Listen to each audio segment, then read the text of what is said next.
one of the greatest serial stories of the war, the battering of Hamburg.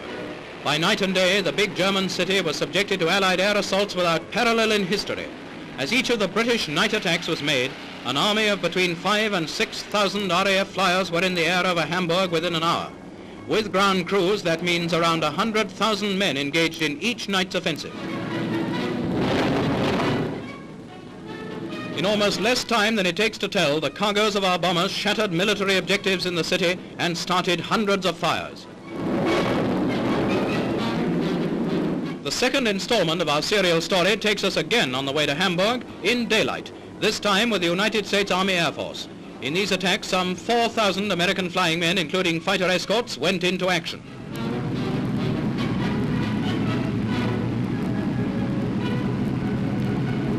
Over the target, the Americans found an enormous amount of smoke rising from the fires caused in the RAF night raid a few hours earlier.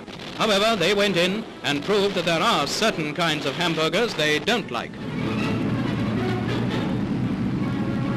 Naturally, the powers that be wanted proof positive of the effectiveness of this almost non-stop series of raids, so photographers secured pictures of Hamburg after the earlier Allied visits. Close study of these stills shows that up to that time, much damage of military importance was done. Objectives identified as having been thoroughly blitzed in this, Germany's second largest city and biggest port, include the huge gasworks, the Blom and Voss submarine slips, port installations, shipping, shipbuilding yards, marshalling yards, locomotive sheds, and hundreds of factories. The havoc in the docks and on the railways is very obvious. Altogether, it is estimated that in the whole series of raids, no less than 7 square miles of Hamburg were laid in ruins. This includes the area which produces, or rather produced, 1/3 of the German U-boats in service.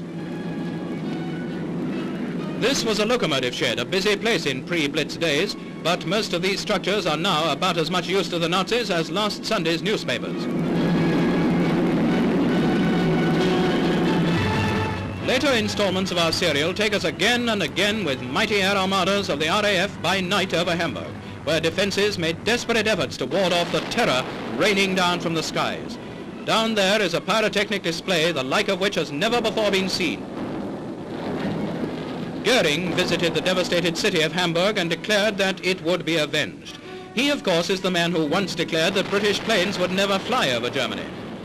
In 1 week, the total tonnage of bombs dropped on Germany, particularly Hamburg, by aircraft operating from Britain exceeded 12,000 tons, which just goes to show that Goering is a bad prophet.